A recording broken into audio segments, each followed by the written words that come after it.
so hey guys নমস্কাৰ সকলোকে জুবিনদাৰ অন্তিমখন চিনেমাক লৈ পাইৰেচি হৈছে ৰৈ ৰৈ বিনাল এখনক লৈ পেলাই এটা ৱেবছাইটত এই চিনেমাখন আপলোড কৰা হৈছে হয়তো কালি পৰহি ভিতৰত সকলোৱে এই চিনেমাখন এই ৱেবছাইটটোৰ পৰা ডাউনলোড কৰি চাব পাৰিব এটা বহুত বেয়া কাম হৈছে যোনে কৰিছে বহুত বেয়া কাম কৰিছে গতিকে সকলোবোৰ কথা জনাব আপোনালোকক আপুনি ভিডিঅ' চাই থাকিব শেষৰলৈকে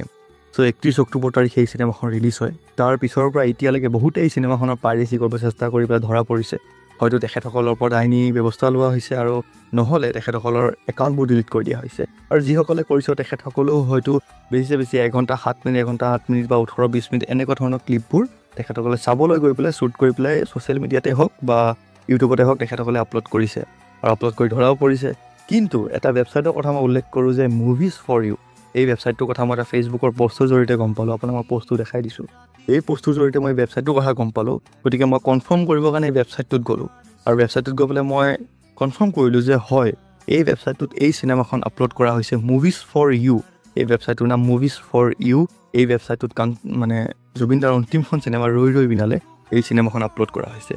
আৰু এইটো বহুত বেয়া কাম কৰিছে যোনে কৰিছে আৰু এনেকুৱা নহয় যে কোনোবা চাবলৈ গৈ পেলাই এনেই জাষ্ট 2-3টা ক্লিপ ইউজ কৰি পেলাই চিনেমাখন আপলোড কৰিছে এনেকুৱা নহয় প্ৰপাৰলি শ্বুট কৰি পেলাই প্ৰপাৰলি যোনটো পাইৰেচি ফিল্মবিলাক যেনেকৈ শ্বুট কৰে সেনেকৈ প্ৰপাৰলি শ্বুট কৰি পেলাই এই ৱেবছাইটটোত আপলোড কৰিছে গতিকে এই চিনেমাখনক লৈ পেলাই এনেকুৱা কোনোবাই সাহস কৰিব বুলি মই ভবা নাছিলোঁ গোটেই চিনেমাখন এই ৱেবছাইটত আপলোড কৰা হৈছে আৰু এই ৱেবছাইটটোৰ প্ৰতি যি ব্যৱস্থা ল'ব লাগে আপোনালোকে লওক মোৰ ফালৰ পৰা যিখিনি পাৰোঁ মই ল'ম আৰু আইন প্ৰশাসনক মই আহ্বান জনাইছোঁ যে এই ৱেবছাইটটোৱে নোহোৱা হৈ যাব লাগে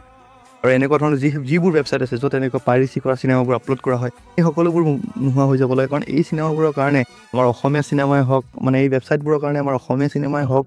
নহ'লে হিন্দী চিনেমাই হওক যিকোনো চিনেমা বোলে বহুত লোকচান খাটিব লগা হয় নেক্সট টাইম চিনেমা বনাব নোৱাৰা অৱস্থা হৈ যায় এই চিনেমাবোৰৰ কাৰণে আৰু জুবিনদাৰ অন্তিমখন চিনেমা জুবিনদাৰ যিহেতু সদায় পাইৰেচি অপ'জ কৰি আহিছিলে তেখেতৰ কাঞ্চনজংঘা নামৰ চিনেমাখন যেতিয়া কোনোবাই পাইৰেচি কৰিব চেষ্টা কৰিলে তেখেতৰ কিমান বেছি খং উঠিছিলে তেখেতে কিমান খঙৰ এটা ভিডিঅ' বনাই দিছিলে ইনফেক্ট তেখেতে আইনৰ কাষতো চাপিছিলে গতিকে তেখেতৰ অন্তিমখন চিনেমাক লৈ পেলাই কোনোবাই পাইৰেচি কৰিব বুলি ভবা নাছিলোঁ বা কোনোবাই ইমান সাহস কৰিব বুলিও ভবা নাছিলোঁ গতিকে এই ৱেবছাইটটো যদি নোহোৱা কৰিব পাৰে এই ৱেবছাইটটো যেনেকৈ নোহোৱা কৰিব পাৰি কৰিব লাগে আৰু এনেকুৱা সকলো ধৰণৰ ৱেবছাইট নোহোৱা কৰিব লাগে কাৰণ আমাৰ অসমীয়া চিনেমাৰ জুবিনদাৰ অন্তিমখন চিনেমা পাইৰেচি হৈছে গতিকে আপোনাৰ মতামত মই কমেণ্টত জনাব আৰু লগত এইটোৰ যিমান যেনেকৈ যি কৰিব পাৰি